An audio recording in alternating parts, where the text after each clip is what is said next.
I talked to her, you know, but we don't try to get all the shit.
Let me get with Cheryl, see what okay, okay,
also going to be the unveiling of Chairman Dr. Wilson, the president here. We have Peter and they're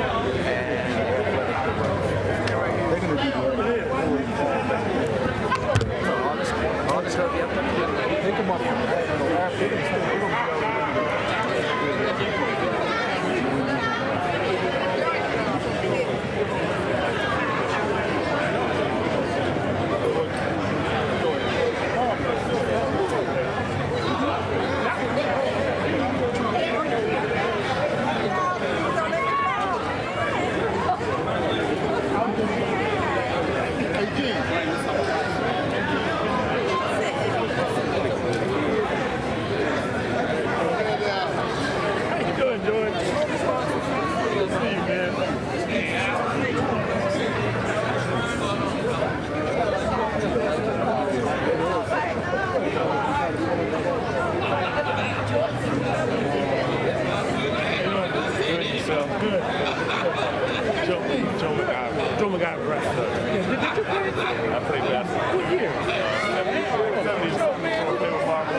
Bring out some bottled water because I sent it to McFadden and just asked me. That's dark brew. You know, you don't know a dark. You know,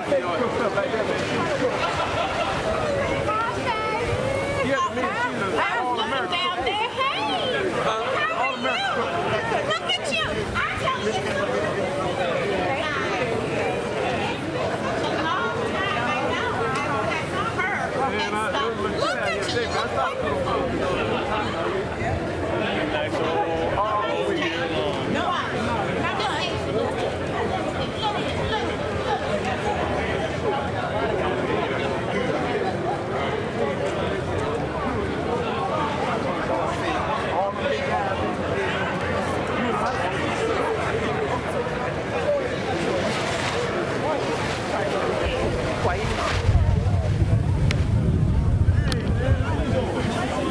Can I have your attention? Is it on?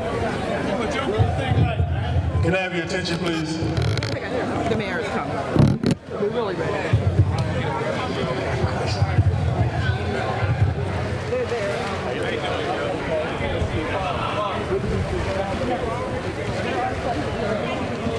As soon as we'd like to get started with the program, as soon as the mayor comes in, please. So if everyone can take a seat.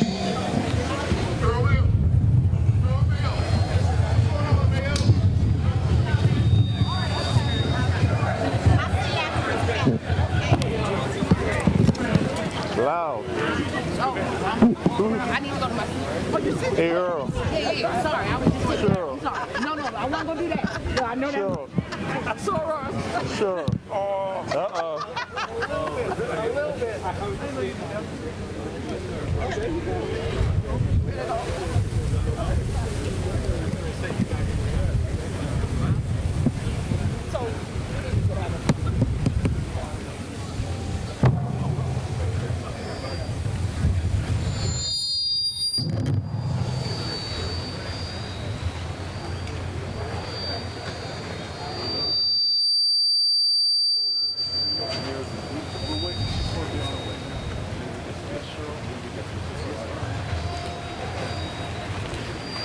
Hey, Ray.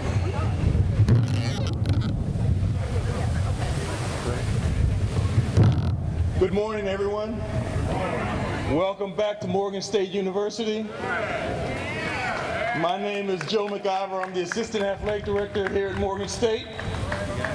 And I work for Coach Banks. And I knew Coach Hurt very well.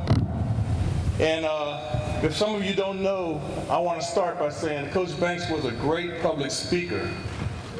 And during my time of traveling with him, I had the opportunity to be with him and great coaches as Eddie Robinson, Willie Jeffries, Jake Gafers.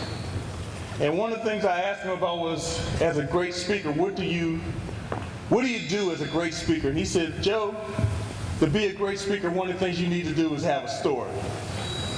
So I'm going to give you my story about how I came to be standing in front of you today. About a month ago, President Wilson, Vice President Cheryl Hitchcock, and Athletic Director Ed Scott were planning this event. And they said, who can we have to preside over this activity? And Dr. Wilson, being the great president that he is in his presidential way, he said, I know who we can have. We're going to have the brightest mind at Morgan State University. So we went to the brightest mind, and he turned him down. So our athletic director, he said, well, this is an athletic event, so we're going to have the most athletic person in the history of Morgan State University. So they went to the most athletic person in Morgan State history, and he turned him down. So Ms. Hitchcock, in the way that only she could do, she said, this is a marketing opportunity. So we're going to get the best looking person on Morgan's campus. So they went to the best looking person on Morgan's campus, and here I am.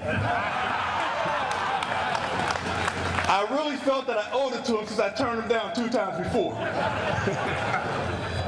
But let me say, I'm very honored to stand before you, to 2 men who were great mentors to me. And I know you think that I was probably too young to know Eddie P. Hurt, but I knew him. As a young man, my grandfather was a dean here at Morgan State, James Nix, and they were pinochle. They played cards together every Tuesday night. So as a young man, I used to be in the room while they were playing pinochle. And then when I became the first sports information director here at Morgan State, I used to hang out with Coach Hurt in football practices. He would drive from Morgan Park over to the football practice, which was, at that time was held behind Hill Fieldhouse where the tennis courts are. And we would stand next to the fence and he would tell me about Roosevelt Brown, about Brutus Wilson. And some of you probably don't know, but Morgan had 4 horsemen. And he would tell me about the 4 horsemen. I tell you, he could tell you everything that went on 40 years ago. Unfortunately, he couldn't remember what happened yesterday. But Eddie Hurt, when he walked in, when he talked to you, you would listen. You listened to what he said. And what can I say about Earl Banks?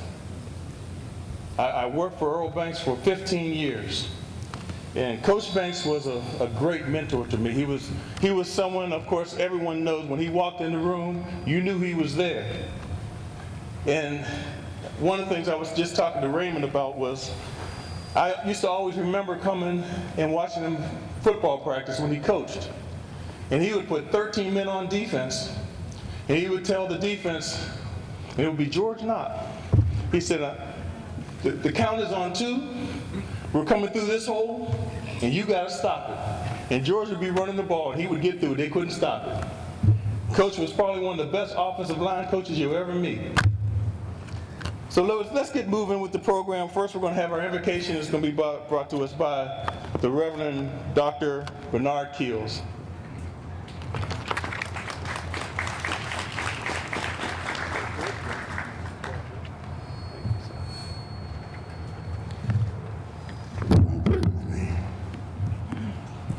If you look to the sky, you will see heroes.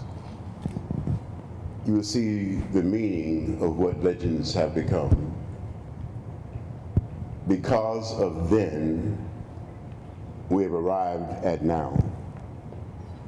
Because of Eddie Hurt and Earl Banks, those of you who wear so proudly the Morgan Star of Excellence have become. But it was God who birthed them in their mother's wombs and said, go and show excellence in the midst of those who say you are deficient. Go and show promise in the midst of those who say you have no future. Go and show that you are indeed God's elect and God's anointed, because you are the ones that will make the men who go to the Hall of Fame. You are the ones who will make the men who will go from the gridiron to the studio to become a sculptor. Who but a Morgan can produce that kind of excellence?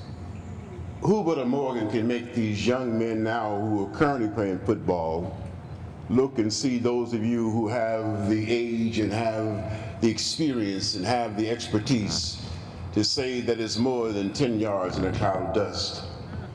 Ultimately, it's about understanding your purpose, understanding the promise, and fulfilling the program for which you were destined to be.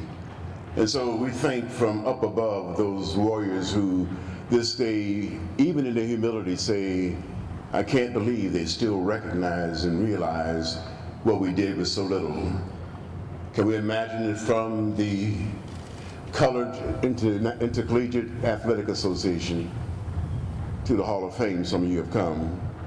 God is not through with Morgan yet. This sesquicentennial will give birth to a new 150 years. Someone standing here may have their picture on this gated fence at some point. From the presidents before you, Dr. Wilson, to those who will come in the future, we are a glorious reminder of what God can do, what God is doing, and what God will do in the future. For we ask it in a name that is matchless. In the name of God we pray. Amen. Amen. Moving right along with the program, we'll bring the Honorable Kwasi Mfume, Chairman of the Board of Regents of Morgan State University.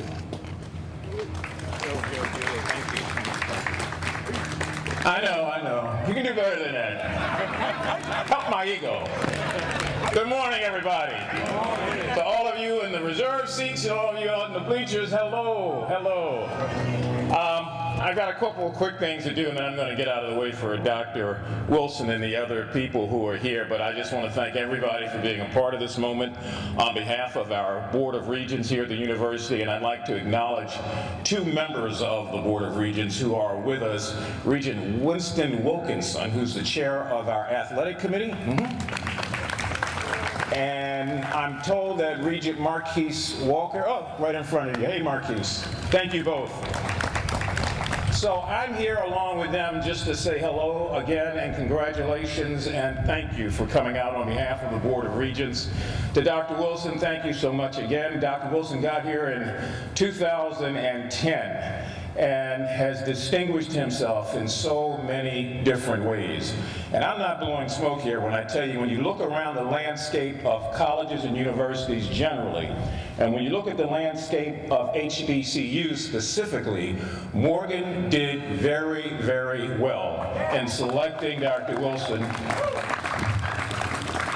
whose energy, whose excellence, whose educational aspirations for students far exceed what his job requires. He's done a great job. We're all here in support of him, and to thank him also for helping us to get to this day. He's got his own particular tale to tell you. I guess he'll tell you about what happened out at USC, as he told me. But it's going to be interesting, and I would ask also that in welcoming him that we also say thanks and welcome to our mayor, Mayor Catherine Elizabeth Pugh, formerly of Philadelphia, many, many years ago, an alumnus of this great school, and our dear and special mayor. Mayor, you're going to be up in a moment. My job is to thank everybody for making the effort to be here, and in doing so, I do want to say that this is our sesquicentennial year. From 1867 to today, 4 years after Lincoln signed the Emancipation Proclamation, this school came into being, and it is still here and still educating people and still growing. Senator Nathaniel McFadden is here with us today. He's on the program, so I'm not going to say very much, except that Mac is like a dinosaur. He keeps popping up. He's been around a long time, and he's got some tales. So every time he gets to one of these events, he's got a new tale, and I'm sure we're going to get one today. But I want to thank you, Mac, for your support in Annapolis over many, many years, picking up the ball after Pete Rawlings and Clarence Blount passed on, and to thank, in her absence, Joan Carter Conway, also on the Senate side, who's done so much for the university. Now, Willie Lanier, who is in the Hall of Fame. You know, I took great pride, as some of you did, at the game when they brought all the Hall of Famers out, and I said, I know him, I know him, I know him. Willie was the former chair of our board, and I don't know where you are in the crowd, Willie, but if you can just kind of, there you are, behind the trash can. Okay. Boy, we do some placement here, don't we? Thank you for being out. You're on the program. I'm not going to try to steal your thunder here, except to say you set great standards.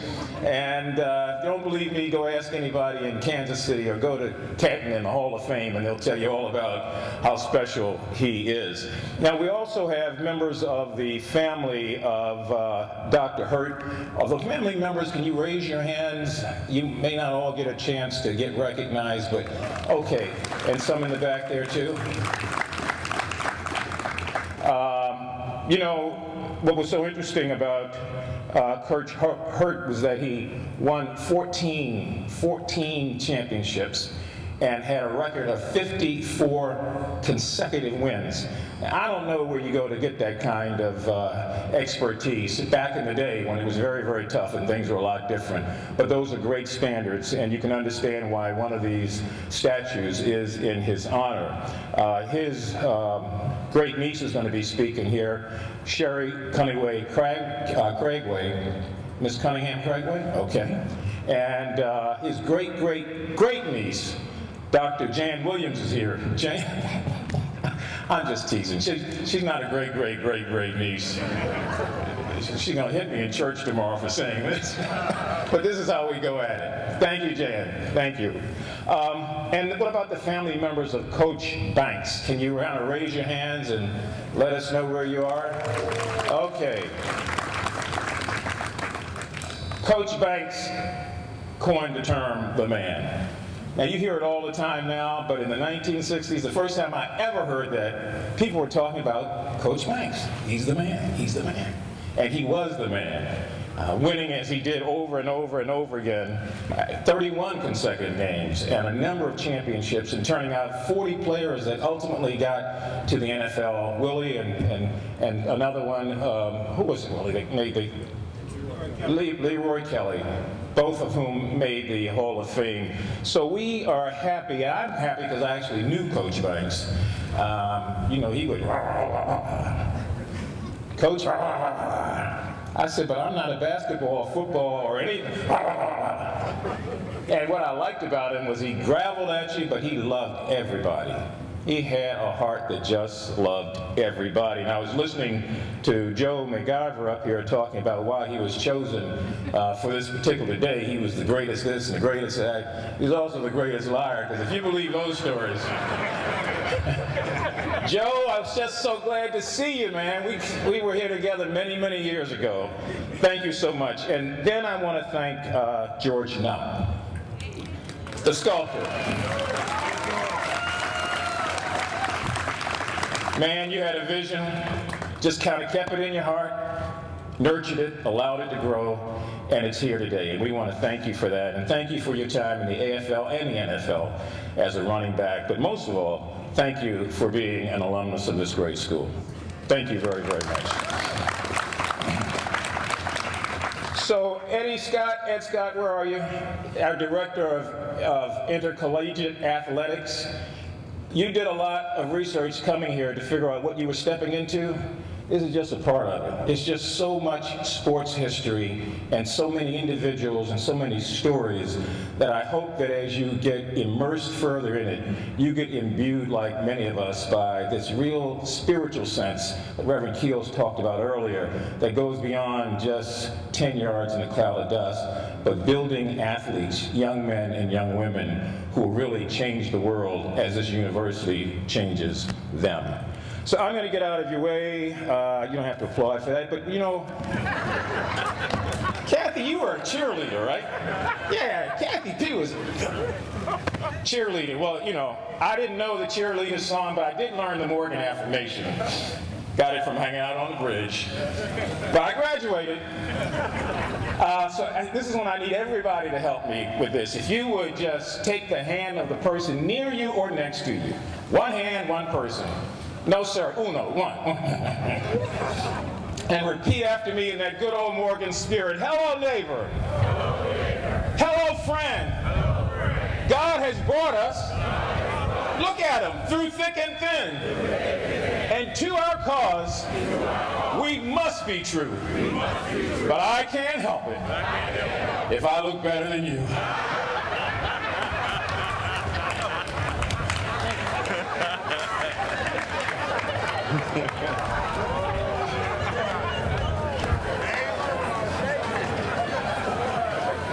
Well, AC, you know I love you, but I'm still the best looking. Next up is our illustrious president, Dr. David Wilson. I'd like to say a few things. Dr. Wilson came on campus about 6 years ago, and I tell you, he had the opportunity to go to the Citrus Bowl, I think about 2 years ago, with 10 members of the 1963 football team that played in the first 66 football team that played in we were the first HBCU school to play in a major bowl game. And those guys, they got Dr. Wilson. And I tell you, they told Dr. Wilson so much about Morgan history. When he came back, he hit the road running. And the athletic department hasn't slowed down since. So I'd like to introduce you Dr. David Wilson, our president.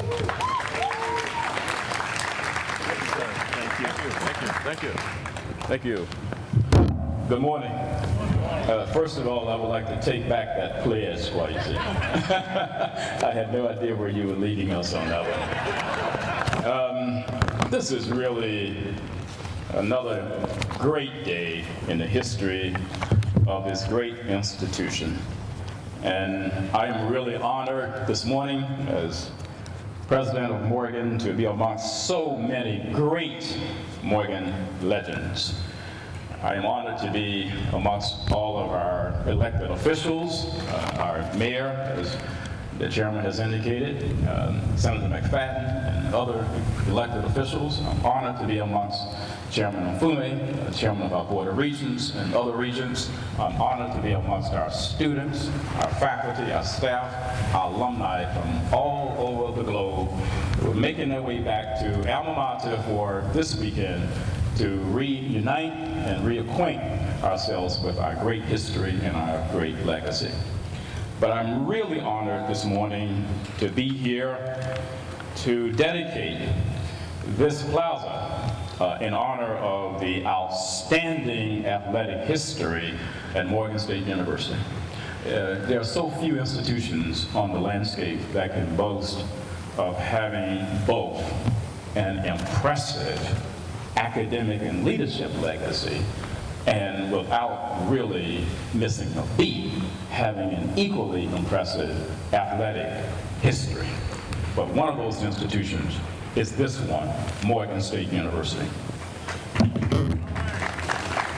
And so, Joe indicated that Coach Banks had said that a great public speaker, of course, is someone who has a story. But today, my story is really just simply about the history of these individuals that we are about to unveil.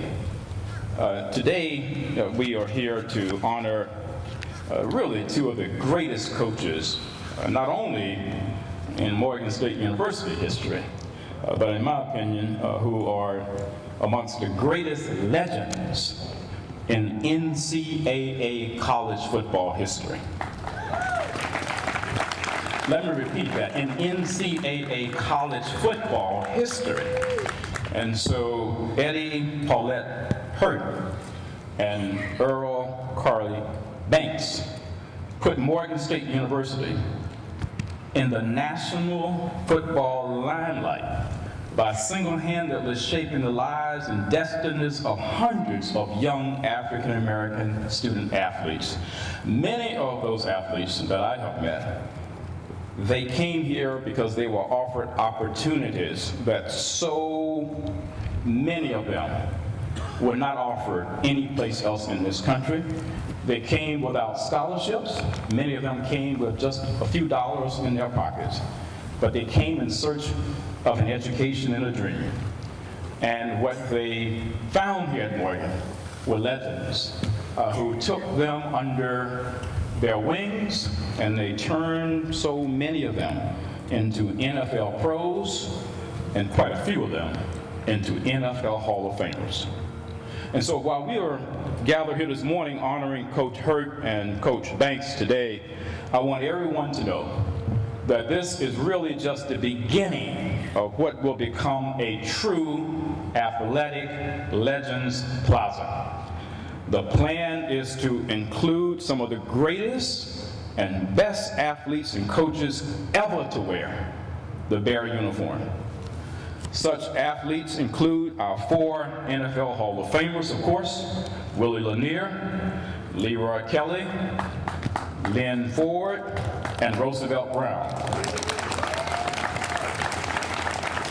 But in this area, in the future, will not only be our football legends, but you'll also see plaques and statues of such outstanding athletes as Marvin Webster, who, when he was drafted into the NBA, was drafted at number 3, which was to date the highest drafted HBCU player ever to go into the NBA. In this plaza, you'll also see Rochelle Stevens, our Olympic gold medalist. You'll also see the likes of our famous women's basketball head coach, F.A.T. Payne, who was one of the outstanding female coaches in Morgan history books. And let us not forget Joe Black, who was the first African American to pitch in the World Series. These are just some of the names that you'll see in the future in the form of plaques on these wrought iron fences that you see around this great plaza. But today, we are here to honor Edward P. Hurt and Earl C. Banks. And so let me begin with Coach Hurt, who served as Morgan head football coach and also as head track and field coach from 1930 to 1959. That is really unheard of in today's terms. His undefeated streak of 54 football games without a loss still ranks number 1 among all NCAA Division II teams. In track and field, Coach Hurt was a giant among men, having served as the head track and field coach for the 1960 United States Olympic team. And he is considered one of the greatest coaches ever to don the prestigious Penn Relay Track Carnival. His individual honors are too numerous to list at this time, but he was simply one of a few, very few HBCU coaches to be honored posthumously with the 2011 American Football Coaches Association Trailblazers Award, and he was inducted into the USA National Track and Field Hall of Fame in 1975 and the HBCU Hall of Fame in 1978. In 1952, Morgan State University named our gymnasium, here to my right, in his honor.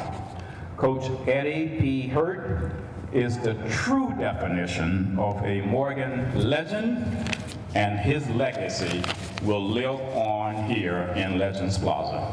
Please give a round of applause to Coach Hurt for all that he did for Morgan State University. Now, Coach Earl C. Banks' association with Morgan started in 1960 when he left what was then Maryland State University to become the Bears' head football coach. And I guess a man like me, in that he was 5 feet 8 inches tall. That's about as far as the comparison can go, actually. But at 5 feet 8, he's a native of Chicago, and he led Morgan to 14 consecutive winning seasons and an overall record of 96, 31, and 2, along with 4 bowl appearances. Morgan State's 31 consecutive win streak ties for 4th place among all NCAA Division II football programs to this day.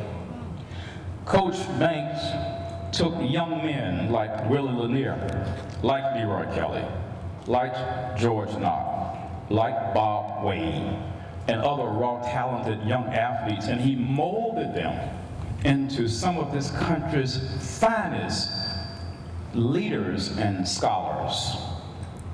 Earl Banks was one of the founding fathers of the Morgan Grambling Football Classic, which, when we read Morgan history, we know that that classic drew over 64,000 fans to New York's Yankee Stadium. And in 1966, Morgan State became the first HBCU school, the first one, to play in a major football game when the Golden Bears defeated Westchester State University 14-6 in the Tangerine Bowl with only 26 players, because freshmen could not play in bowl games. Another remarkable feat of Coach Banks. Coach Banks was responsible, as you heard Chairman Mpume indicated, for 40 Morgan football players being drafted into the NFL.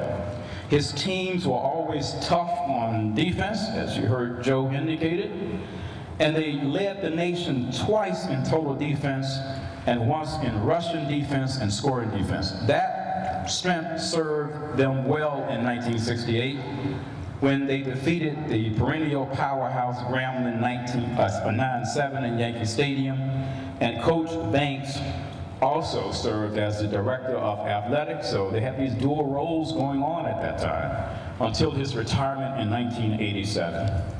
Coach Earl Banks often repeated a motto to his players, I understand, and it was, "I shall rise from whence I came." Well, very few men, I think, can give the gift of giving and can keep on rising after they give that gift. And Coach Banks gave this gift of giving, and he kept on rising, and he gave all of these young men hope for the future. And we hope that our current students here at Morgan and future students that will come this way will be inspired by what they see in this plaza, and they too will keep on rising. And so, as I bring my remarks to a close, I want to say a word or two about how we got to this space.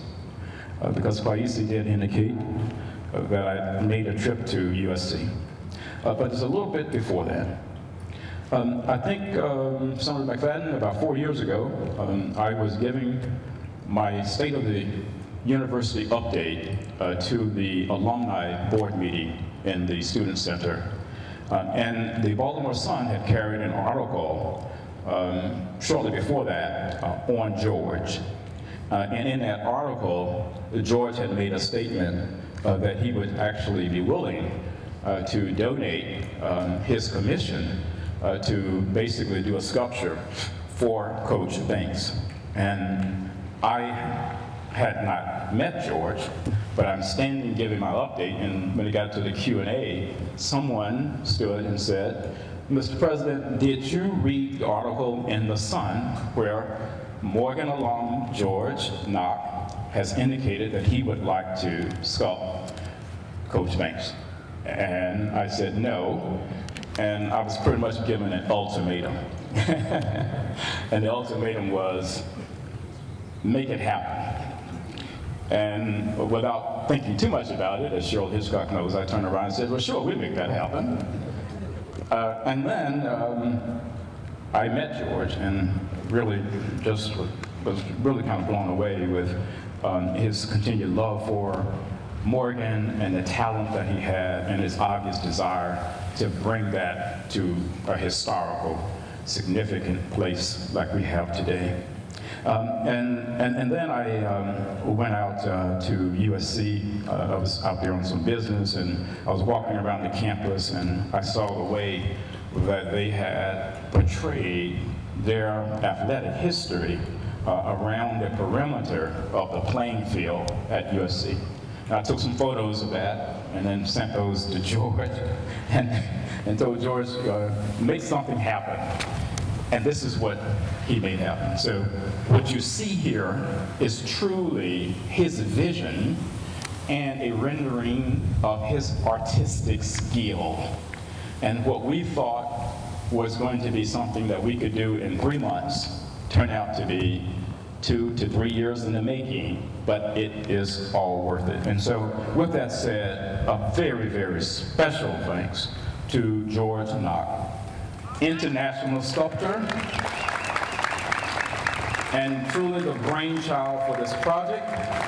And George was not only an All-American football player who played for the Washington Redskins, but as you will see by the magnificent portrayal of Coach Hurt and Coach Banks, he's one of this country's top artists. And so George, we thank you for your love of Morgan. We thank you for your outstanding talent. Woot woot. Okay? So at this point, it is really my honor to bring forward the Honorable Mayor of the City of Baltimore, a two-time alum of Morgan State University, one of our incredible cheerleaders, no pun intended, and it just a delight for us to have worked so closely with her since she has been in her position as mayor, and even before that when she was in the state legislature. Please join me in welcoming the Honorable Catherine Pugh.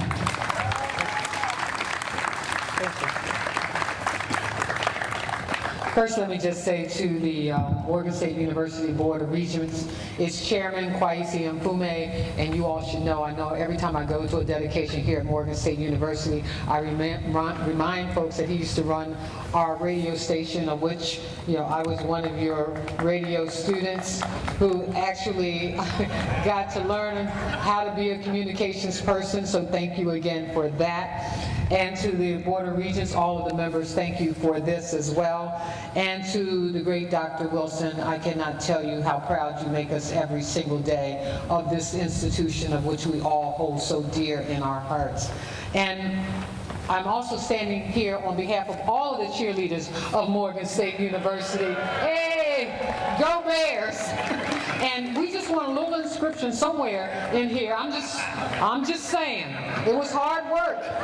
You know, we did get to meet the football players before everybody else did, but but we want y'all to know it was hard work. We too had to keep up our grades. You know, I got to cheer in Yankee Stadium, yes, on behalf of the Bears, and we were just so excited.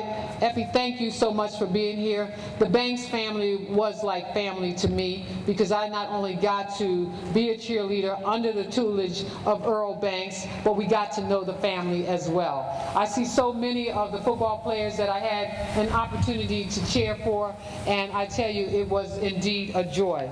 And George, we cannot thank you enough for your artistic talent that you share with the rest of the world. We're so grateful that you get to share it here at your own alma mater. And Mr. Lanier is so grateful to see you again, and thank you for all that you've done for Morgan State University. I'm not going to call all the football players' names. I see you all out there. It was a joy to cheer for many of you who were there when I was here at Morgan State University. But I am so excited that we're doing this here today, to salute our own, to honor those who came before us, but more importantly, those who have led so many and has meant so much to so many of each of us. I tell folks that we as cheerleaders also came under the tutelage of what we call Papa Bear Earl Banks, because when we traveled at that time, I don't know if they still do, but we traveled with the football team and we traveled with the basketball team, and it was important that we learn to act like ladies. And I'll never forget this. Cheerleaders used to say, put on your jeans and your cheerleading jacket, and I'd always wear a suit. And people was like, why? I said, because we're representing Morgan State University, and you don't know who we're going to meet or who we're going to come in contact with. So I'm here to represent. But I can tell you, I am proud every single day for what Morgan State University has done for me. I tell people this is where I grew up. This is where I became an adult. This is where I developed my leadership skills, and I give honor and praise to God every day for great parents who also taught me that I could be anything that I wanted to be, and Morgan State University prepared us for this. But let me just say, to walk by here, to see this, and to know that there's a tribute to the greatness of two individuals who gave so much to all of us. So I'm excited.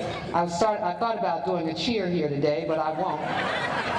Somebody asked me, they said, can you still do those cartwheels that they used to call front wheels when I was here? Yes. Can you still do those back with flips? No. But I still come down every homecoming. This is homecoming weekend.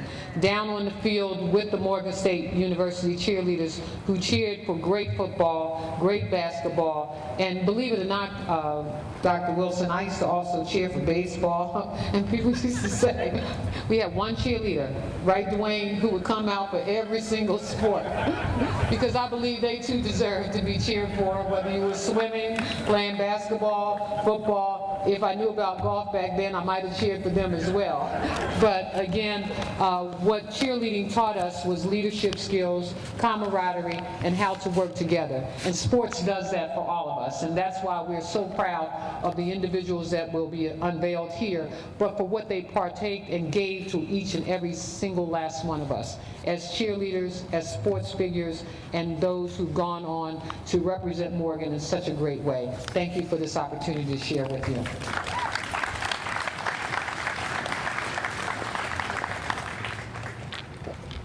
We're going to move right along, and I have no stories. I'm finished with the stories. Quasi done called me out. I can't do it anymore.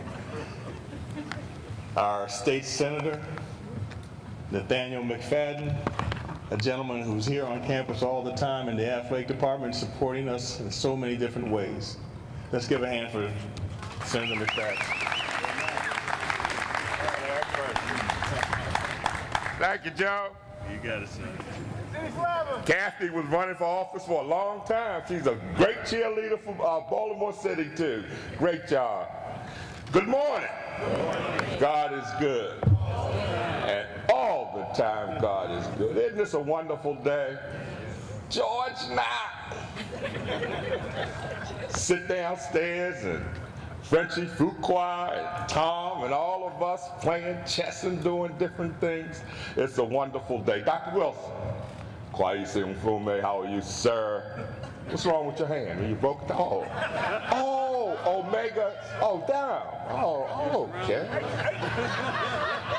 Well, if you want to go to heaven when you die, you got to be a Kappa Alpha Psi, man. Don't even start there. Don't even go there.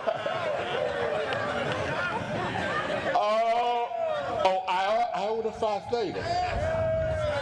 Why they sprawl? Wow, wasn't this is a great day? Several months ago, we dedicated the Jenkins building over on the Northwood side where we couldn't go. A couple of weeks ago, we did the Calvin and Tina Tyler Ballroom on that corner to make our campus look so beautiful. And today we do something that I'm going to be proud of Sunday when I go down and watch the Ravens and the Bears, because I walk in Gate A, and they have a plaza with John Unitas and Ray Lewis. And I'm going to say, you go up to Morgan. You go up to 1700 block of East Cold Spring Lane. And we have our own legends. Eddie P. Hurt, Trackman, solid. Sam LaBeach, wonderful leader. Just a tremendous leader, 54 games. And then Earl Papa Bear Banks. Everybody was champ. And everybody talked about the athletic accomplishments. But back then, if you didn't go to class and you didn't keep them grades, son, give me that meal ticket, right? Take my stuff off and leave it right here. Because he was building leaders. And he was a businessman too. So he did a lot of great things. Your father did a lot of great things, Raymond. Great things in building and developing leaders at Morgan. 49 years ago I got here, Martina, I'm gonna say it, and George, all of us, Tom, we were here struggling. We didn't have that much, but we had each other. And athletics was a place where those that had that skill set, because I had to bring Bob Wade up here from East Baltimore, poor fella. I'm glad Carolyn's still holding him out of Dunbar High School, and I said, okay, he's going to be were you a physical education major? So we had to get the papers together, and I'd do it and give it to Carol, and Carol would type it, and next thing I know, you're a big-time football player. It's just been a great journey because these gentlemen like George and Willie have gone out not only on athletic ability, but giving back. Willie and I were talking a couple minutes ago about Tom's great academic preparation program. Here's this young guy from Texas, and I mean, we came here, we used to have to make our little suitcases, a brown bag, or bring it in here. And he's just giving back continuously. Generations yet unborn, and those that are here today. I have a grandson that graduated several years ago. I have a daughter that's in the School of Business. I have a senior at Western that I want to come to Morgan and walk by and see this history and see the legacy and see what God has given to this university and what this university is given to giants and leaders. Second to none. Somebody called Mr. Trump and let him know that we don't do phony photo ops with historic black college presidents. We produce leaders and visionaries. We are the best. Don't take no mess. Get bad in a minute, jump in your chair.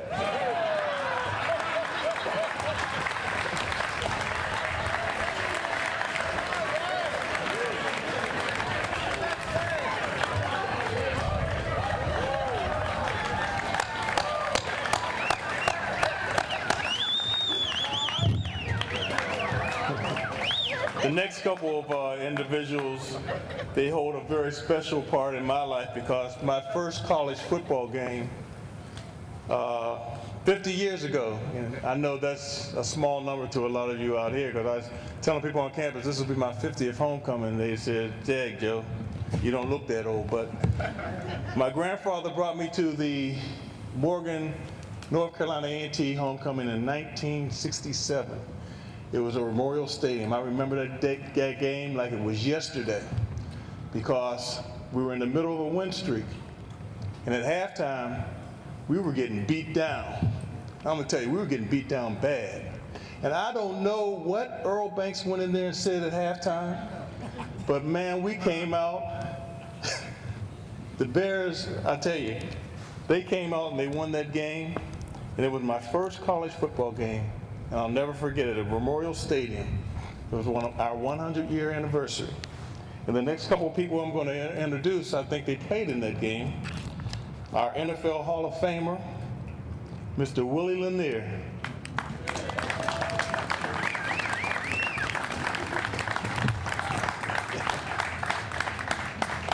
Number 63. Yes, sir. Good morning.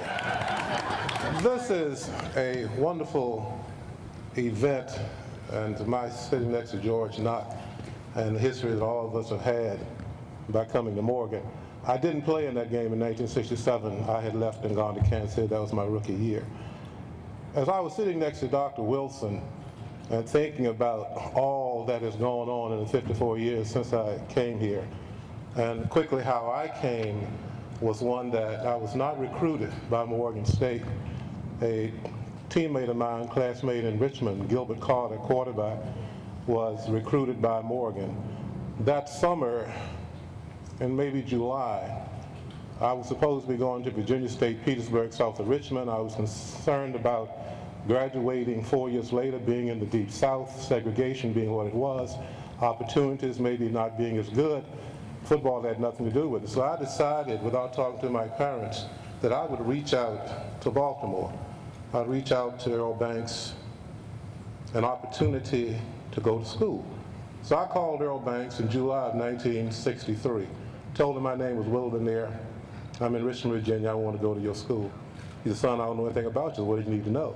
He said, "I need to see film and I need to see a transcript." I said, "Fine." I sent it to him. So he was intrigued. So he meets me down at the Greyhound bus station. I'm about 6'1", my height. I weigh about 240 pounds, and I'm very serious. So he says that you have to take the entrance exam, which was fine. I scored in the top 10% in the incoming freshman class. He then said, "But son, we don't have any money." I said, "I didn't ask you for money." I said, "I want to go to your school." So I also said to him that my academic and athletic work would be sufficient, that whatever you need to do after, yes, I paid for that first semester, first year, you will do it. And that's how I came to the school. So by expressing that point of reference, this university and what it has done with Eddie Hurt and Earl Banks and all of the young men who participated in the sport, as well as women, with the cheerleaders and their great work, all of that molded us to become those who could compete anywhere at any time in the world. It allowed me to be this defined first black middle linebacker to play in the National Football League. And the thing that I always made sure the coaches understood was that all of my training came from here. I became a starter in the NFL the fourth game of my rookie year. I was able to play for 11 years and then up in the Pro Football Hall of Fame. I want them to understand that they did not do that. It came from here. And it was important that everyone understood it came from here. And my reference point, then in appreciating Eddie Hurt and Earl Banks, became one of then meeting a George Knox and seeing this great talent, this great skill at being able to unfold the work that he's done personally for me in Richmond, because I have a bronze that he did for me about 12 years ago. One is in the Kansas City Chiefs Hall of Fame in Kansas City, the other is in my home, and this detail was exquisite. So his great skill and ability has always been something that I've appreciated, and we've had many men. As I look around this plaza and I see faces that go back all those years, and many who've achieved great things in their lives because they came from this institution. and it's always been such a tremendous positive that you can take so much from that.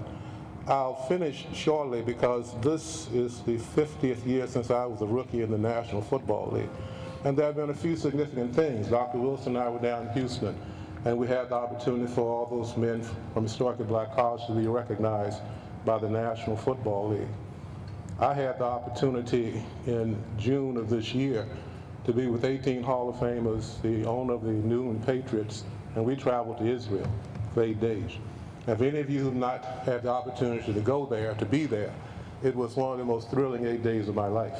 But I thought about the fact that 50 years ago, the National Football League was not taking people who looked like me to play that position. 50 years later, I'm on a 747 charter out of Boston, and I happen to be in the cockpit as we come across the Mediterranean Sea, heading into Ben Gurion International Airport, Tel Aviv, Israel. And I can think back and say, I came from Morgan. And all of that is just the kind of continuation of those things that are part of our history, those things that will be part of our future, and those things to give credit to all that Morgan has been, will be, and can be. So I thank all of you for being here. And I'll finish with Tom Dean, because his program that I saw a number of years ago was as inspiring as anything I have ever seen in terms of how you mold people for the opportunity and jobs to go forward in the future. I was at the African American Museum last night, and I will align something which you do as I talk to Dr. Wilson with a gentleman named Robert F. Smith. He donated $20 million for that facility in Washington. He gave $40 million to the United Negro College Fund. He has a STEM program where he's trying to reach out for as many people as possible to achieve, and you can be a part of that kind of success. Thank you for being here today.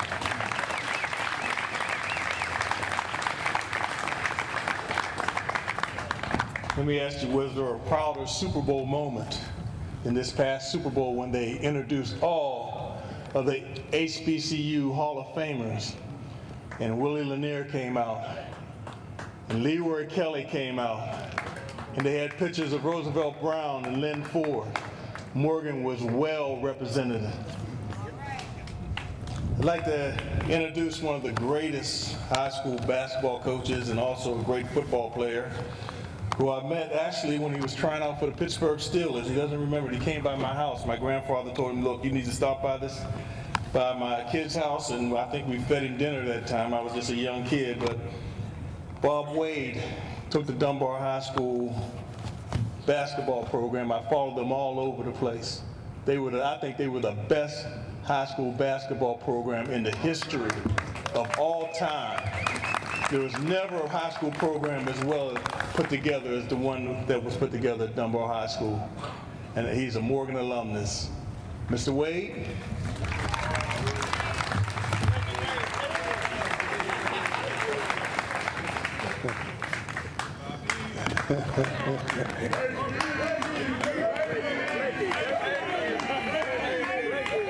Boy, I tell you, Mac, you're too much. Dr. Wilson, Madam Mayor, the Banks family, and to the Hurt family, good morning. It's really an honor to have been invited to speak at this occasion today, the unveiling and dedication ceremony for Coaches Edward P. Hurt and Earl C. Banks. When I reflect on my remembrance of Coach Earl Banks, I see a middle passage. It was a passage from youth to manhood and responsibility. It took 4 demanding football seasons, and it was led by a little guy from a predominantly black institution who was a legend long before I stepped foot on this football field. He gave me the opportunity to participate on this great football team. It was simple. He helped us with reality therapy. And he would always say, you're a black man, and nothing is owed to you. With that as a basic building block, it was clear that all of us had to proceed forward and learn our way in the starting lineup and in life. There were no compromises with Coach Banks, no alternatives. Coach Banks wanted his student athletes to participate in football, but it was more important to him that his student athletes earned their degrees from Morgan State University with the ability to confront and preserve through the challenges of life. It was simple, he would always say. If things got tough, or the goings got tough, you got tougher. He talked about how much we must challenge ourselves to face the odds and win or lose with our best efforts. Coach Banks was truly an architect of character. On behalf of myself and others who played under Coach Banks, I would like to express our profound gratitude and love for a man who was our guiding light in our lives, for he helped us make us the successful individuals that we are today. And finally, to my teammate, George Knott, who I fondly call P-Head. I gave George that name years ago, P-Head. I would like to convey to you, George, our sincere appreciation for your outstanding workmanship in bringing these two magnificent statues to life. So please join me once again in thanking George. Thank you.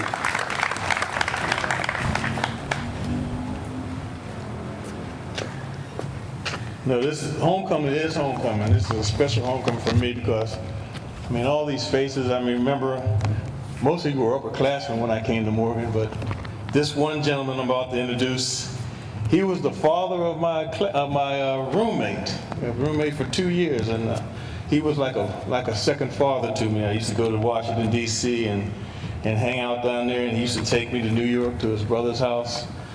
Mr. Samuel LaBeach of the class of 1952 was an Olympic track star for Eddie P. Hurt. He's in our Hall of Fame. One of our great varsity M members, Mr. Samuel LaBeach.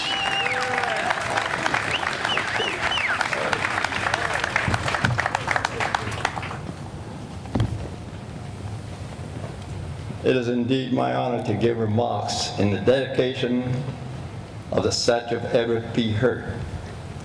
I represent the countless number of former athletes who can attest to the fact that Coach Hurt is one of the greatest coaches in American history. No other coach can surpass his versatility in being outstanding in 3 different sports. I will give a few examples of his talents in 3 different sports. First, in football, the team won 14 CIAA championships from 1932 to 1939.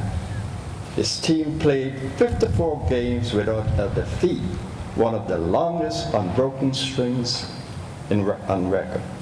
Second, Coach Hurt coached the basketball team during his term, and 3 of those 3 years, 1931, 32, and 33, won the CIAA championship.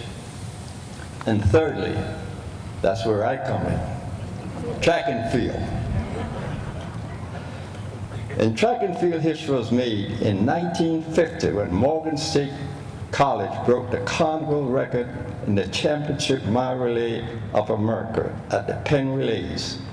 This record stood that we broke for 55 years. Morgan College was referred to at that time was the first college in history to gain widespread national honors. Time magazine, Sports Illustrated, and all the other magazines and newspapers featured the team in their sports sections. Coach Hurt received special invitation from the Los Angeles Coliseum Relays to compete and was very successful. The team continued to win at the prestigious Melrose Games in New York and other prestigious meets. The team won were in Philadelphia, Inquirer Meet, Boston Armory Meet, DC, and Maryland Armory Meets. Due to the popularity of the historic mile relay team during that era, many track runners were attracted and came to Morgan College. The foursome of Samuel Beach, Bob Tyler, Bill Brown, and George Roden were the pioneers who set the stage for future runners to make Morgan College, now Morgan State University, a powerhouse in track and field under the guidance of Coach Pete Hurt. It must be noted that because of segregation and prejudice during this era, the 1949 team was disqualified on a trumped-up charge. Due to the genius of Coach Hurt, his team produced 8 individual NCAA champions, 12 national AAU champions, 1 record holder in the 1952 Olympic Games, 1 third-place finisher in the 56 Olympic Games, and 3 other Olympians who made the Olympic team. Coach Hurt has accomplished so many other feats. I will just highlight a few of them. He won 18 track and field championships in the CIAA meets, won 11 championship events at the Penn Relays, selected as coach at the Pan American Games in 1959, served on the Olympic Committee from 1960 to 1972, served as coach for track and field team in 1964 at the Olympic Games in Tokyo, Japan. Was named the NCAA Indoor Track Coach of the Year in 1970, elected to the Hall of Fame in 1972, elected to the National Track and Field Hall of Fame of the USA in 1975, received the Governor's Award for 40 years of service to the state of Maryland. Coach Hurt was known nationally in all areas in the United States of America, but after his accomplishment in track and field, Coach Hurt was known internationally. Coach Hurt was a builder of character and champions in men. Many of the former athletes he coached went on to become doctors, teachers, coaches, businessmen, administrators, and Hall of Famers. Coach Hurt has received many honorary degrees and received an LA degree from Morgan State College in 1970. He served as the athletic director before his retirement. It is indeed fitting that this statue will serve as a living testament for the years to come as one of the greatest coaches in U.S. history. Thank you.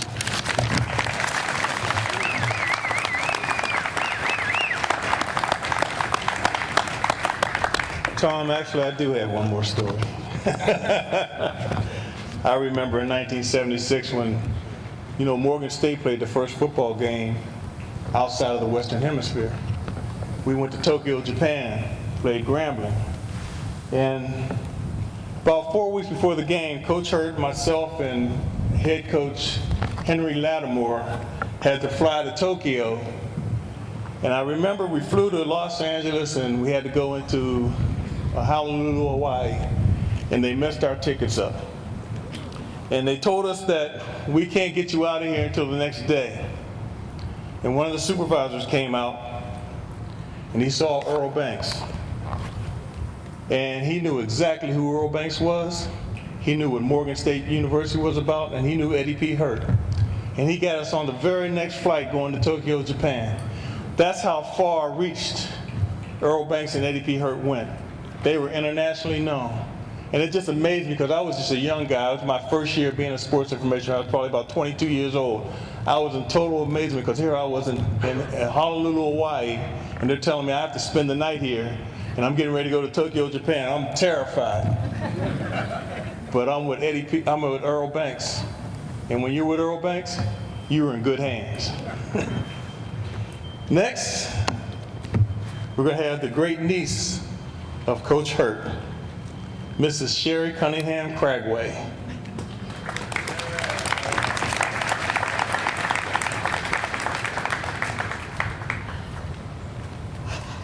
Good afternoon, everyone. I would like to ask my family to please stand.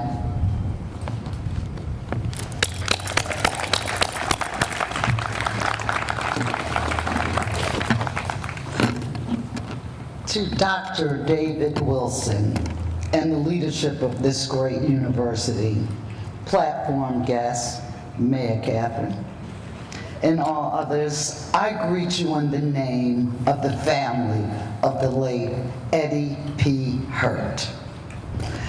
As you know, I'm Sherry Cunningham Cragway, and I'm the wife of Coach Hurt's great nephew, Robert Cragway.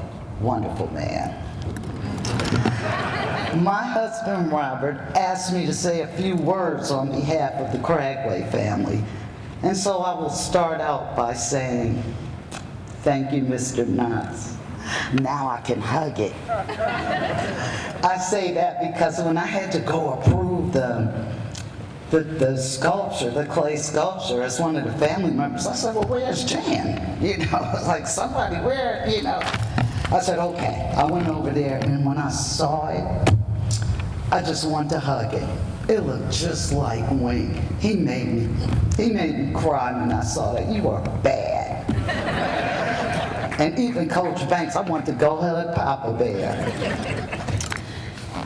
So, and I also like to thank all those who were involved in this wonderful honor that's being bestowed on our family member. Today we are humbled by the acknowledgement of Wink. That's what he was affectionately called by Billy Reed Cragway. And forever grateful to Morgan State University for all the blessings that it has bestowed on our family through our affiliation with this great university. You see, we have had 4 generations of our family to matriculate here at this great university.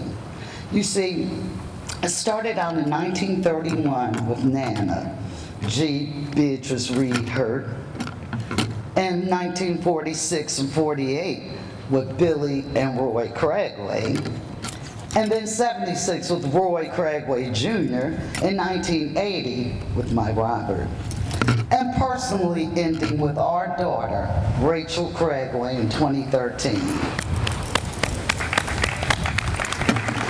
As Robert and his brother Roy were growing up, they lived together in Morgan Park with their parents, Coach Hurt and Mom Hurt.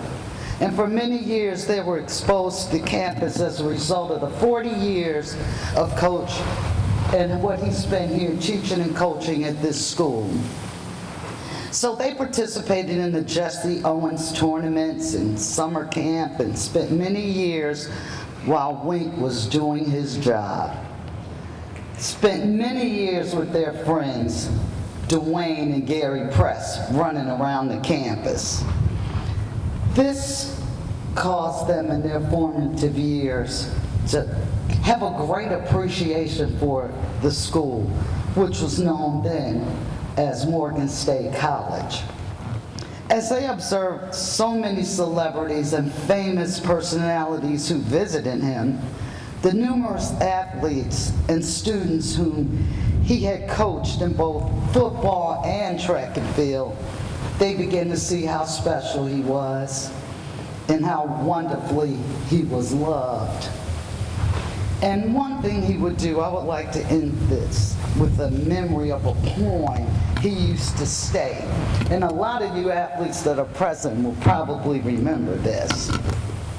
I'm tired of sailing my little ship close to the harbor bar. I want to get out in the deep, out where the big ones are. And if my frail craft should prove too weak to sail the deep sea o'er, I'd rather go down in the deep than to be lulled to death by the shelter shore. Yes, Wink.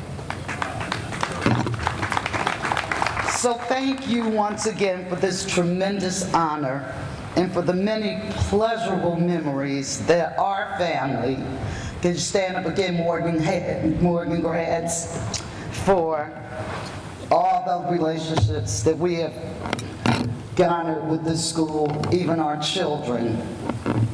Hurt has really developed a great love for this school, and we will always love it, and glad to be affiliated with the great Morgan State University. And I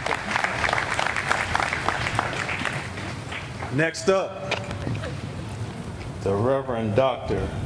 Raymond Banks, Sr.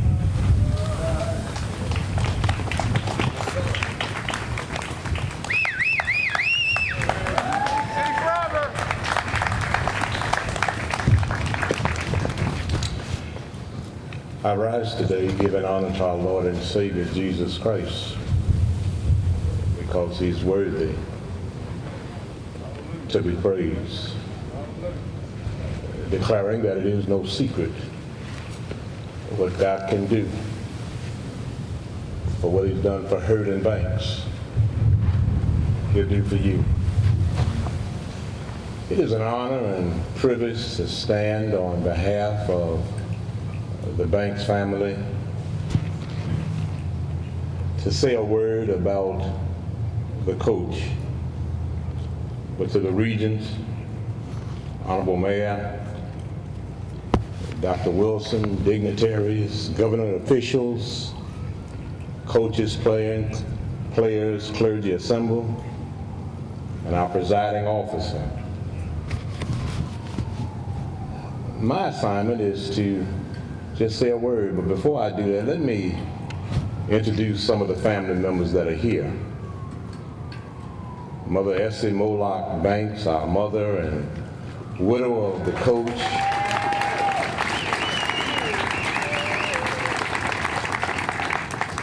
"90 years young."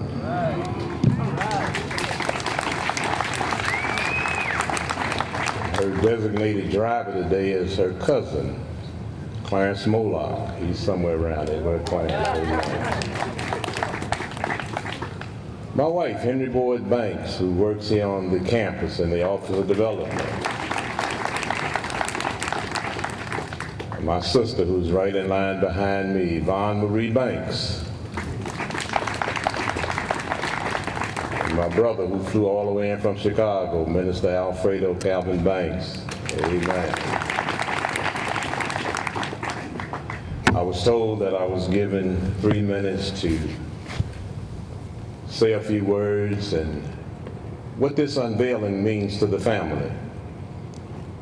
I have not talked to them, but I pray that what I have to say will be fitting and proper, especially during a time where statues are being taken down for various reasons. And so if you'll let me reference 3 hours and I'll get out of the way. The first aura is replica. When that tarp comes down, it will be a resurrected image and photo snap of Papa Bear.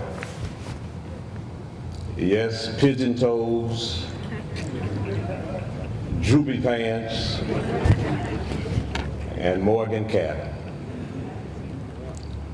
But the replica does not encapsulate the man's character or his value. The second one is relationship. The relationship that he had with Morgan State University, his coaches and his players that you have heard from, and even his family. The many man hours that he spent on the football field and on the practice field. And the number of ball players that stayed in the house so they could get situated on the campus. But we as a family had to learn that he did not just belong to us. We have to share him. And the third aura is called remembrance. Remembrance. He came here in 1960 at the age of 36. On October the 28th, 1993, he left us at the age of 69. I don't know how you did it, but 49 years ago, on October the 12th, 1968, the Maryland Classic game was played. And Morgan beat Maryland State 19-18 to go on for that 31 consecutive game. And I left the field that day, head hung low, tears in my eyes, and the coach walked over to me and he said, "Raymond, you're the enemy. But I want to give you this game ball." I don't know why he did, and who would have thought that when he gave this ball to a young 22-year-old kid that 49 years later, that a statue would be erected in his honor. I had the unfortunate position to be the place kicker holder. And I had a bird's eye view of when our kicker hooked the ball and missed that extra point. Because we would have at least tied the game. So those of you who are still here that played in that game, come see me before you go, because I want you to sign the ball. And finally, it is a reminder that he said, nothing comes to a sleeper but a dream. It is a reminder that he said, can you go when you're tired? It's a reminder that he said, will you be there when the grass turns green? It's a reminder that he said, come here, champ. Your job is to get to that quarterback. And I don't care if you have to go through him, if you have to go over him, or you have to go around him. But get there. And if Jesus Christ is on the full come Saturday on that field, knock him down and go to church on Sunday and ask for forgiveness. He said, you got to rise and shine and meet the glory. It's a new day, but the same old story. He said, ain't no sense in going home. Jody's got your girl and gone. He said, you got to rise and shine and back to the mines, you swines. There'll be no strike today. He said, football is a means to an end. You ask me what this unveiling means? It's a reminder that Earl Carey Banks passed this way, and his legacy lives on. Thank you, Morgan. Thank you, Essie. Thank you, George. Thank you, family. Tell Morgan.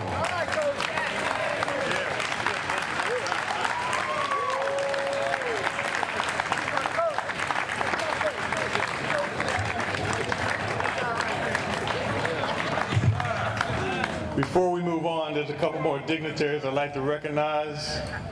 Regent Dr. Linda Gilliam, would you please? She's back here in the back. How you? Also, Delegate Angela Gibson. There she is. Thank you for coming and being a part of this wonderful, wonderful activity. Yes, Robert Bell. Oh, Judge Robert Bell. Oh, Judge Bell, how you doing? Now I want to bring someone to the podium that hasn't been with us long, but he is a family member now. Met him almost about a year ago now in his interview for the position. And I tell you, when I first met him, I knew he was the man for the job. I was so happy when Dr. Wilson decided to select this gentleman to lead our athletic program. Let's give a hand to Mr. Edward Scott, Director of Athletics, Morgan State University. Well, good afternoon. I know it's been somewhat of a lengthy program, and we want to get to the unveiling, and I know I'm before Mr. Knock, so I will be very brief. But there is one thing that I do want to say to all the players here that played for Coach Hurt and Coach Banks. Can you raise your hand, please? Please give them a round of applause.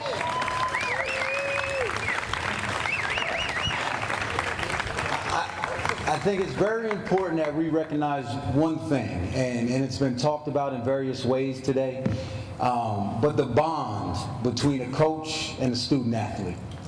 We know about the wins, we know about the successes of Coach Hurt and Coach Banks, but what they left behind is a legacy in the lives that they touched. And it's evidenced by the individuals that came from far and wide to be here today. And while I didn't have the privilege of getting to know them, playing for them, being around them and learning from them, what I do know, and I know for certain, is that all of you are better off for being part of their lives and them being part of your lives. I will also say this, these programs are tough to put together, and if you know anything about Dr. Wilson, he moves at a rapid pace, and so do I, so there's two people that we definitely have to thank today. The first is Ms. Cheryl Hitchcock for helping plan this activity. And the second is Ms. Kim McCalla. She's in the back all bundled up, but with all the building that we have going on campus, it's not possible without the support of those two individuals. The other thing I'd like to say is, as a new athletic director, I'm almost in my first year. My goal is to be a good steward of the tradition and history of Morgan State athletics, and to be able to move us forward into the next generation of student athletes that give back and that are proud to be a part of the Morgan family. So on Friday at 5:30, our women's volleyball team will be playing in Hill Fieldhouse. We hope to see you there. And then I expect to see you here on Coach Banks Field when we beat Savannah State at 1 o'clock on Saturday afternoon. Dr. Wilson told me one thing when I took this job. He said, young man, we take a back seat to nobody. And under my leadership, as we move this forward, we will not take a back seat to anybody. So thank you for coming out. I'm honored, I'm privileged to be your Director of Athletics, and go Bears.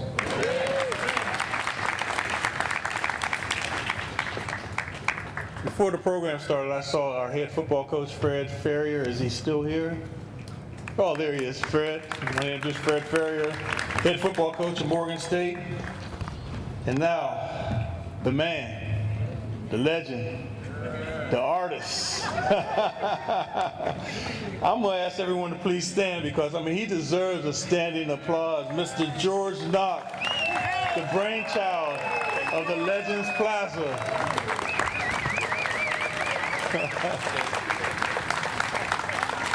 He got that Earl Banks walk, too. I get everything on. It's hard to beat this talent that's come up here to speak. That's spoken before me, but at the same time, if you go from your heart, you got to be a winner. Yeah. First things first. From whence I came is from Philadelphia. I like to introduce my family because they're an extension of me, because I'm the oldest kid and they said I beat on them and guided them, but I did it in the same way my mom did. So will y'all take a stand for me, please? And this is only half of my sisters and brothers.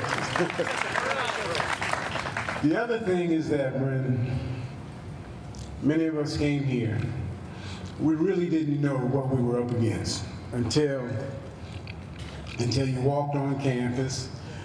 You looked at the guys that are walking with you and trying to size them up and say, is he a guard? Is he a running back? And stuff like that. But during that age, we came during summer and no one was here but us. And Our camaraderie started off right from the beginning. We fought, we chided, we pissed each other off to the highest level.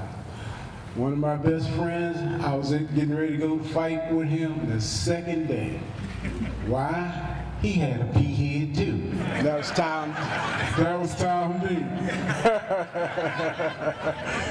And the thing about it, as we were on campus on a daily basis and learning to understand who each other were, understanding the guidance that we were going to get, even though we had the Coach Banks, we had those assistant coaches that fill the voids and fill the whole plateau of what we were going to be about.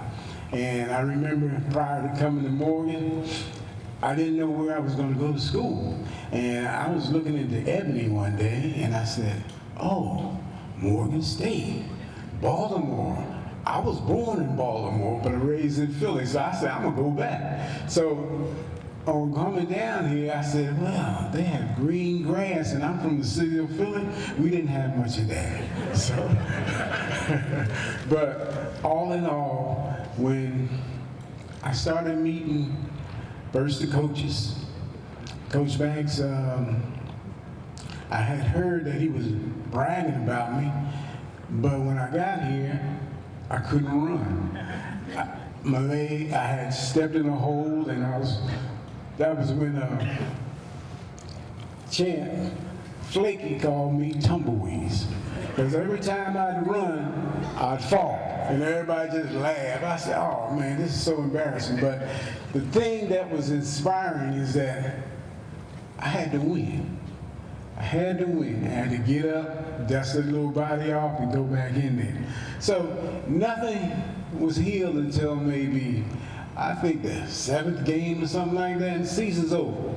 But on doing that and going through all of that and learning and interacting with everybody on this campus, it was the bomb, I'll tell you, because when you're growing up together and you're experiencing that transition from a kid to manhood, and the interrelationships that you get with everyone that you meet, and like right now, I can see everybody's faces, and I can see their faces 50 years ago when we were on campus, and I can think of things that we did together or said this, that, and the other, and it'll come back to me. And those are the things I bring with me when I do my work. When I start to think about what to do or the experience of creating something that's going to last for a lifetime, because I remember the time I switched from paper canvas to bronze.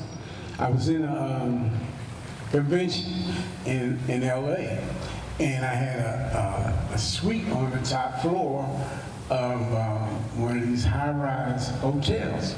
So I woke up about 6 o'clock in the morning, and I went out on my balcony and said, ooh, this is pretty out here. So when I grabbed the balcony moved about 6 yards. And when it was moving out, I said, if you can't fly, you die. So on the way back 6 yards, I said, oh man, no one will ever know I was here. No legacy. Paper and canvas would be destroyed. And as soon as I get back home, I'm gonna become a bronze sculptor. And that was but all of that goes to say that every one of you here, I appreciate you coming. I really do. Because you've fallen in line with a legacy that we wanted to do a long time ago. And we got the opportunity to do it so we can say, hey, let this be the start of us recognizing our own. Let's put something together that we can say, we did it back then, we can do it again. And so these are the things and the reasons why I looked at this project as being personal, yes, for you, for everyone that has gone to Morgan, everyone who's known about Morgan or heard about Coach Banks, Coach Hurd, or the legacy of the Morgan Bears. All of these things were what was on my mind to have these people enshrined in bronze. And if we can continue that legacy in life, we will be happy with those that we met, those that we will get in the future, and everything will be stronger in our lives. So I thank you, and I hope you do appreciate what I'm trying to do for all of us. Because when Dr. Wilson when we were in Florida, we talked about, well, what are we going to do? I said, yes, we can do the bus. We can do the bus. Then all of a sudden, he said, well, you think we should leave it there? And he said, well, we're trying to come up with a name. I said, why don't you say? He said, Legends Plaza. So I said, well, that means we got to have some space. So it was funny how it came about, but I had to disclose it. He said, well, let's make 6-foot sculptures. I said, okay, that's good. Then the next conversation we had, he said, you gonna find out a place where to put it? I said, you want me to find? I said, yeah, I'll find a place where to put it. So then I said, okay, we're gonna get I said to myself, are we gonna get an architect to build it? He said, oh, you do it. I said, oh man. And that's the way this project started. That's the way it grew. And I didn't want to let my boys down, so I just took it on my mantle and my shoulders to do what we have to do. And hopefully everyone will enjoy it for years to come.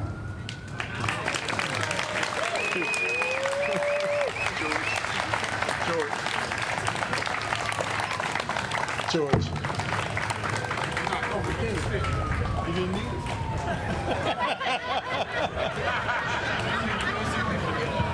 Ms. Hitchcock, how are we going to the unveiling part? Can we have the first row please come up? No? Dr. Wilson. Dr. Wilson. Regents, please. Get the players. All of them? Okay, he wants all the players. All of the athletes, former athletes, please come up. Families. How you gonna get this picture? Hey there, how are you? I need to sign you up. Oh, you're good, man. Hey, let me get out of the way. Get out of the way. Nothing, let me get out. Nothing, let me get out.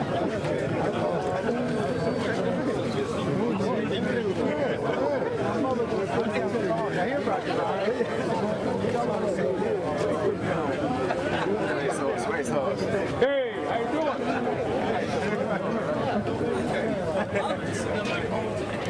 Hey, I saw you over there, man.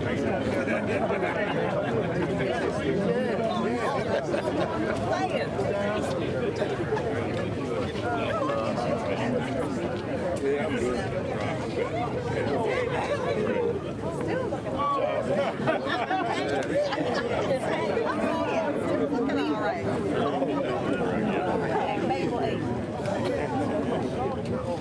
good.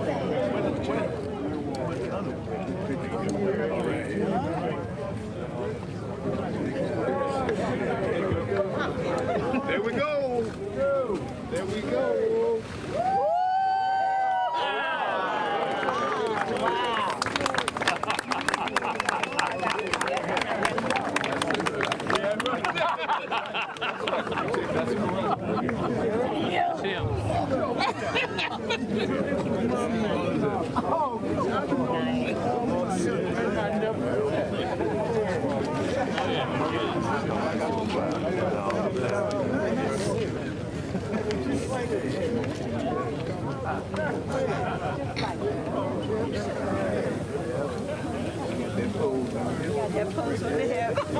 I was just saying that little cigarette. Yeah, I was just trying to say that's the only thing missing. That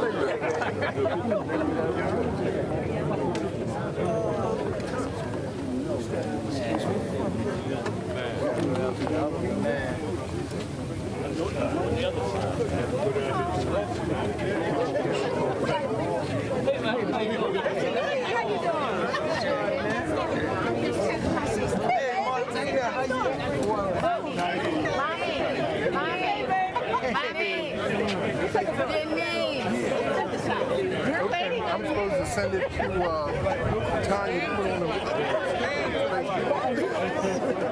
Hey, what's going on, man? Good seeing you.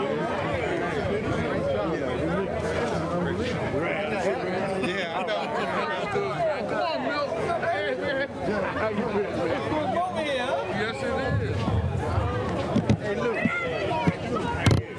Give me your address, man. Okay. When the stuff come up, okay. Fellas want to get together, we can include you, man.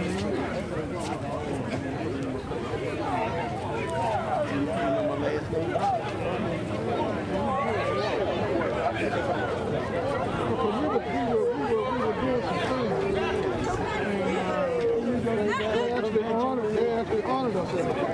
Yeah, and everybody was saying, man. They thought about it. Harry Williams came to Detroit. Yeah, right. What's your name?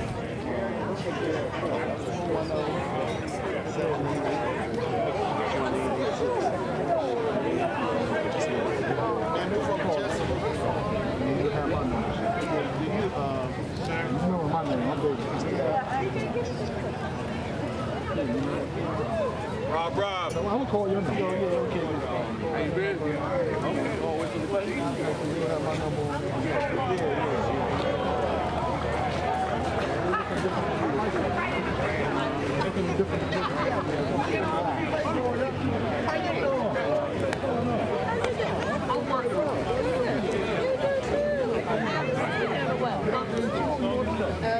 You in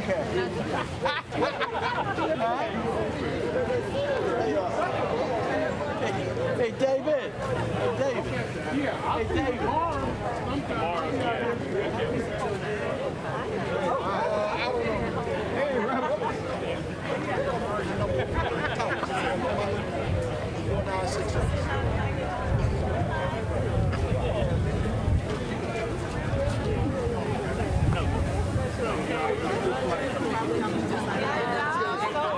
We need to make sure everybody knows.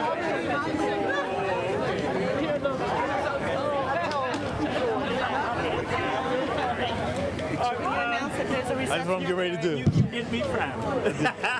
Pittsburgh.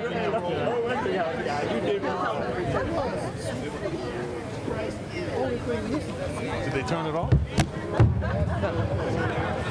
Before you leave, there is a reception in the Student Center, room 316. Reception in the Student Center in room 316.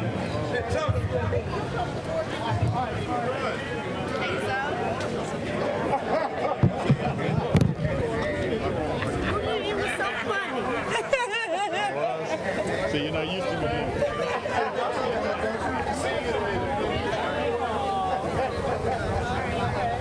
Dean, how are you?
Hey, Mo. Hey, how you?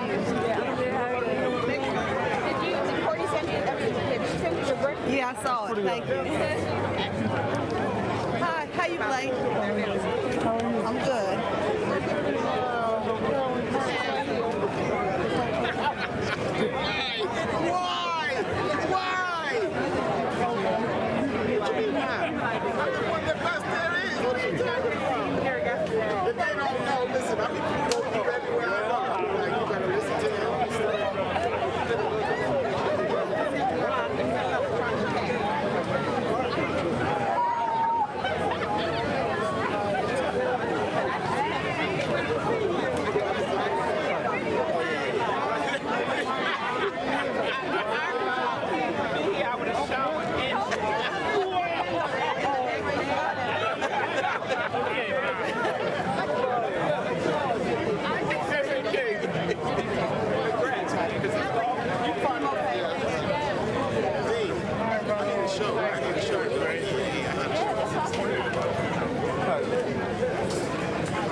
The episode from the day before, right? Yeah, but